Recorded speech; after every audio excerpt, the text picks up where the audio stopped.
Hello, welcome back to another Pen Talk. Thanks for tuning in. Thanks for joining me as I explore the wide world of pens. And yes, this video has two pens held up by two crabs on a turntable, and I think they're very turntable worthy. These are those 355s that are not sold by Pen BBS. They were commissioned by, I think, a Chinese stationery store. I originally ordered the Fire Cloud one, and then, much to my pleasure, Pen friend sent me the other one, which is the Emerald one. He also sent me a calligraphy nib, which that's what we're going to write with in the Emerald pen. I think we need to just zoom in a little bit on these resins. Say hi to the crabs. We're going to explore these along with the 355. Stay tuned. Well, we've somewhat disassembled the 355 in Emerald. And I basically wanted to pull out the nib and feed out of the collar. It came out relatively easily using my rubber grippers, gripping the nib and feed by the side, doing a little twist and pull. It came out real easily. As we alluded to, we're going to be replacing the nib with the calligraphy nib, and I have an ink picked out. I didn't have to pull the nib and feed because these little nib charms work very well. You have the nib and feed and collar that unscrews from here and just would screw into the 355, but I wanted to pull it anyways, so when I assemble it, I'll be happy with it. And this has already been cleaned and flushed. We're gonna put that into the 355, and as you can see, the tipping is substantially different on the calligraphy nib. It is that classic ship bow with that angle, and there's a lot of angles there. Be interesting to explore how this nib's going to lay down some ink, and we're also going to compare it to the Kaigalu long blade. Let's do that now. So you can tell the difference. The Kaigalu is two-tone. I also have some that are just straight silver colored, and from the top there's a slight resemblance. From the side also a little resemblance, but the Pen BBS tipping is definitely more generous than on the long blade, and it's also the case if you look at it from different angles. But as we discussed in some of my earlier videos, I can look at a nib until the cows come home, and I just can't tell how it's going to write until I actually put ink in it and put that nib to paper. And that's what we're going to do.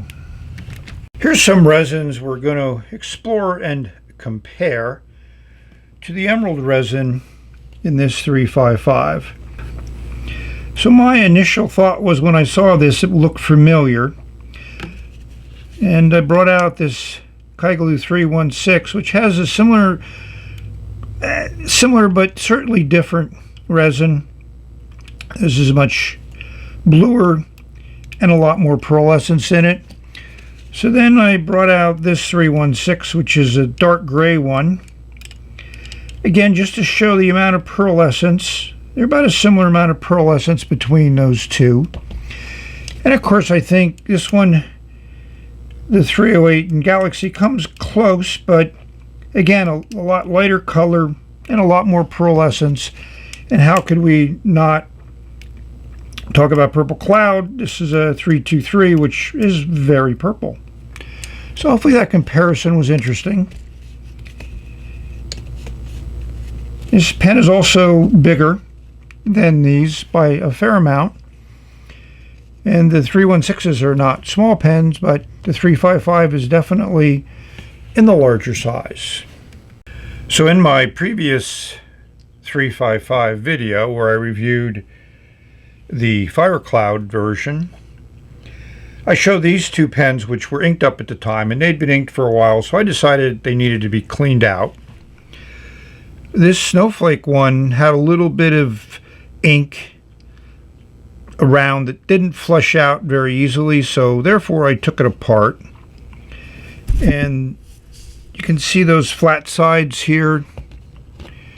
And this is my trusty wrench, my 19/64 wrench, which fits very snugly in that flat and lets you unscrew this assembly. You know, that's how the thing works. It's not easy to pop out when it's in your hand, but that's how it works. So this one I didn't need to take apart. But what I explored a little bit further is this wrench just won't fit. It just almost fits, but not quite.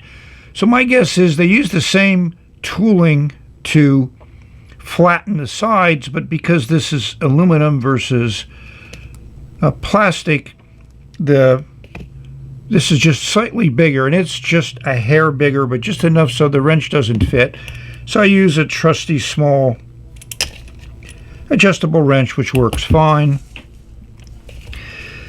So that's how you take them apart. Obviously, there's a little bit more ink to clean out there. That O-ring will get silicone grease on it. And the end of the piston will get silicone grease. All this stuff that's rubber will be silicone greased.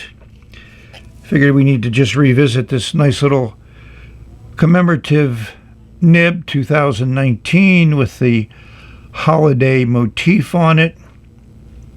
It's a standard fine. And if we compare it to the normal fine that's in the 355, you'll see that they both have the same tipping on them. Now this one seems to be a slightly more tipping. Yes, there is some inconsistencies. This is a fine, and this is a fine, but I like the way both of them wrote. They both have the same feed in them, so that's how you take them apart. And they're very easy, as you can see, once you take them apart, to clean them out and get all the ink out. So I'm going to reassemble these and decide what ink I might put in them. So how do I know whether I have the improved version 2 here at the top, or do I have the older 355 here at the bottom? Well, the main obvious difference is the material that's used for this end piece of the piston assembly. The version 2, it's aluminum, and so it's nice and silvery. In version 1, it's plastic. They both have that flat spot on it that allows you to unscrew them. The other big difference is the way this rod is secured into the blind cap. In the new version, there's a rod that goes through the rod, or a rivet, however you want to call it, which very much secures it. In the original version, it was just threaded in there, a little bit of glue. There looks like there's a nut there, but some people said that came apart, so PenBBS redesigned it so it would never come apart. We have some sunlight coming in, so we're just going to let it play on these two excellent resins. Amber is certainly nice in the sun. So those of you out there interested might be saying, where can I get the calligraphy nib? And they also now have a 14 karat gold nib. Well, I found them on Tobu Focus, which is an interface to Tobu, which is apparently where they're sold right now. There's some discussion they might be on Etsy, but who knows? The gold nib is over $100 US. So you're going to be paying a pretty good premium for the gold nib. But if that's what you want, you can find it there. In addition to the gold nib, there's also a whole series of calligraphy nibs that you can choose from. Here are some examples. Picking an ink. So this ink called out to me very, very loudly.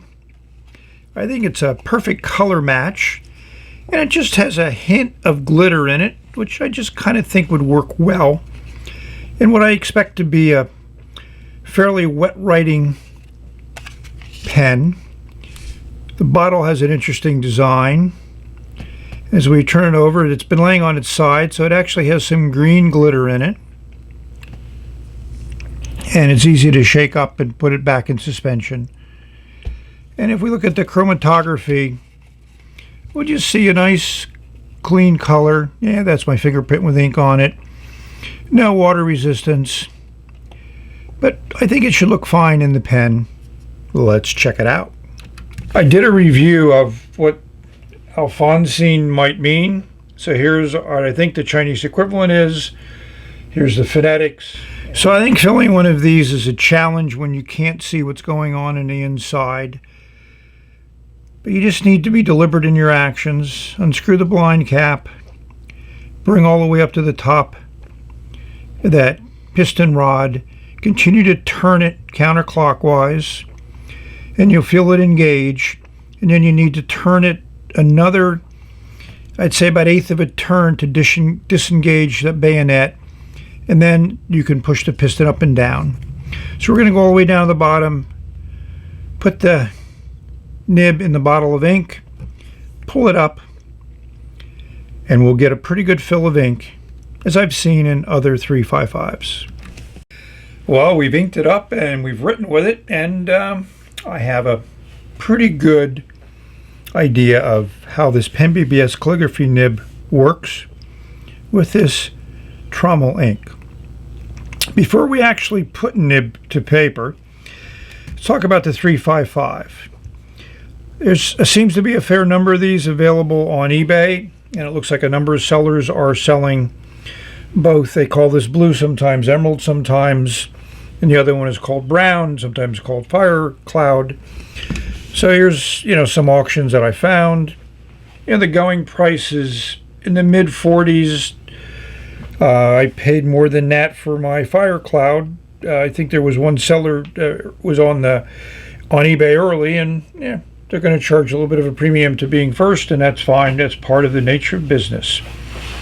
If you want to wait, you can see if the price will drop, or you can find out there's no more inventory left, and so you've lost your opportunity. That's kind of the yin and yang of buying. So the 355 ergonomically is excellent. I'm not going to go into any real details because I've done that so many times. I'll give you a reference to my 355 reviews. It does post, and it posts securely, but that is one heavy cap, and that is one long pen, so not a pen that I would normally post. So let's see how this calligraphy nib writes with this trommel ink.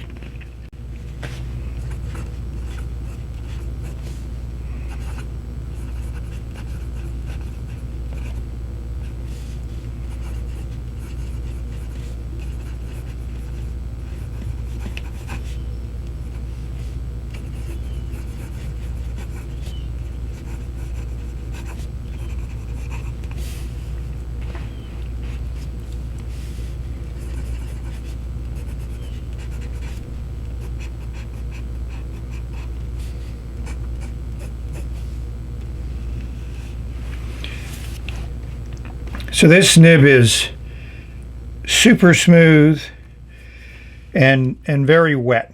I thought about maybe opening up the feed. I'm glad I didn't do that because this feed is doing well. And this ink, as I mentioned, has a little bit of glitter in it, so it's not the smoothest flowing ink, but I think it works well. That glitter is subtle, very fine particles, so I don't think it really interferes with the writing. And that is a nice color, which I think perfectly matches the pen. So what's this nib good for? Well, that's almost a broad line, close to, 0.8, 0.9 millimeters. If you hold the pen up vertically and you do horizontal strokes, vertical strokes, it looks like a medium. You drop it down to what I would call a normal writing angle, and your horizontal lines become thicker and your vertical lines become thicker, which is indicative of like an architect grind.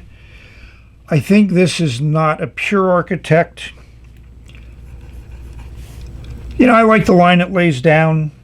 You're not going to get Spencerian script out of this, but that's not what it's designed for. So let me rate this nib. I'm going to give it a 9.2. One check for the incredible smoothness and one check for being very, very wet. I don't think it's that great a nib. Let's compare it to the Kaigalu long blade. Here's the ink that's in the Kaigalu 316 with the special grind Kaigalu long blade nib. Here's the chromatography. You know, it's just a clean blue. I like it from that viewpoint, and I've used it in a few pens, and I've liked the way that it writes.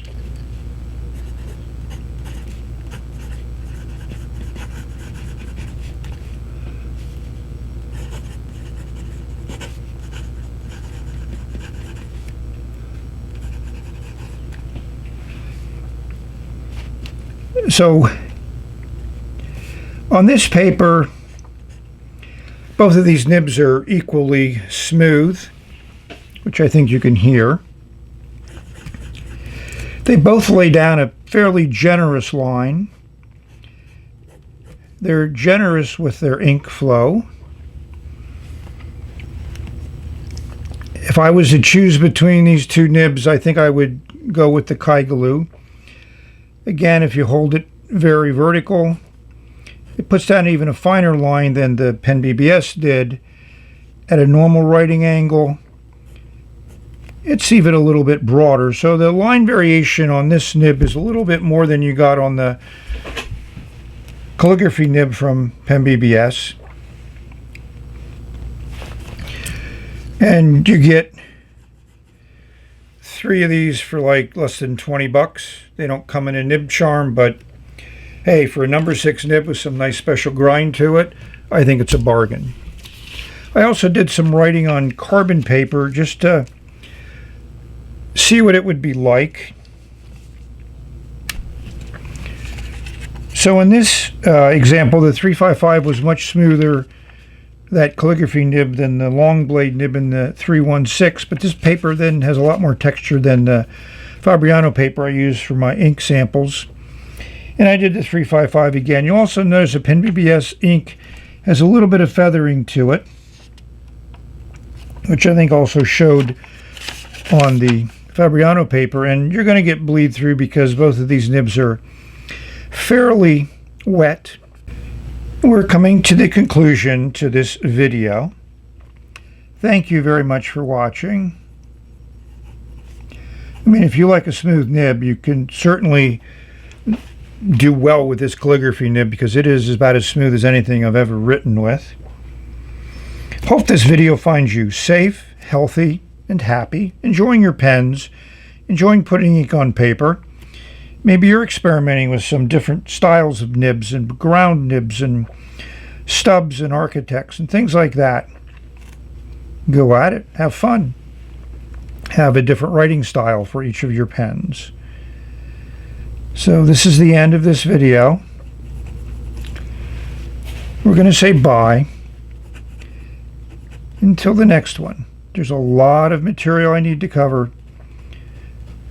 I'm working overtime.